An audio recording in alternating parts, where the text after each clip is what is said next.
Энэ үйл явдал тохиолдоход би 16 тал байсан байх. Манай ахын найз түүний гэрийг өдрийн $100 өгье. 2 өдөр хараад өгөөч гэв. Түүнийг 1 киш дуудъя. $200 бол зүгээр гэр харах ажилд нэлээ их мөнгө. Би PlayStation 3 зараад 4-ыг авах санаатай байсан учраас энэ ажил яг л бурхны явуулсан бэлэг шиг санагдаж байв. 6 цаг үед нэг гэрж намайг аваад гэрлөө нь явлаа.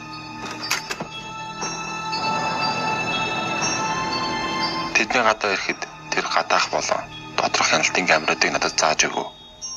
Гэхдээ надад тэднийг шөнжөнгөө хараад суух сонирхол байхгүй байсан тул би цаг нөхцөх гэж ноутбук авч ирсэн байлаа.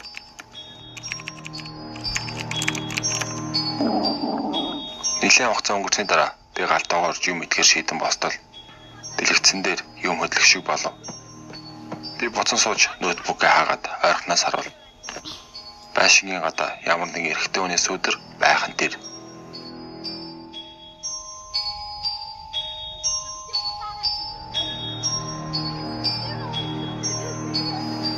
Би босод камер руу харах явцад тэрээр байхгүй болчихоо. Яг тэр үед доод давхар шил арах чимээ сонсогдсон. Би камер руу харуул. Зойрын өрөөний цонхоор нөгөө хоёр мөлхөж орж ирж байгаа нь харагдлаа.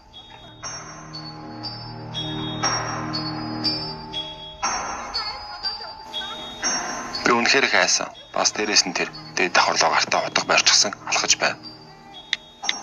Би бошоохон шиг л өрөөний хаалхыг дүгжээ 914-өөс алхаж бүх болсон үйл явдлыг тайлбарлалаа. Дэлгэц рүү харуул нөгөө хоёр нэг давхарт өрөөнүүдийг онгоолж үзэн хэнийг хайж байв. Би чихээ хаалганд наа түүний хөлийн чимээ ирж бүгд сонсож байтал тэрээр хаалгыг минь онгоолгох гэж оролдлоо. Намайг тэнд байгааг анзаарсан тул тэр ойрлон хаалгыг чангаар нүдэж ихэлсэнд миний зүрх баг амар гарах шахалсан.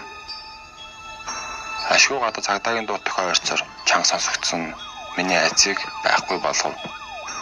Харин нөгөө залуу шатруугүй зүхтахыг оролцсон ч хаалга онгойж цагдаа нар түүнийг баривчилсан юм. Хэдэн минутын дараа би доош бууж хэрэгтний гараа гавлуулсан цагдаагийн машин руу явж байгааг харсан юм. Цагдаа нарын нэг нь ник руу ярьж босон явдлыг хэлсэн байх гэж бодож байна. Учир нь тэр 20 минутын дараа ирж намайг гэрт өргөж өгсөн юм. Гэхдээ би тэр шөнө ерөөсөө унтч чадаагүй. Амьд байгаа нэг хатастай хэрэг гэсэн бодлоос өөр юу ч бодогдохгүй байлаа. Хэрв цагдаа нар амжиж ирээгүй байсан бол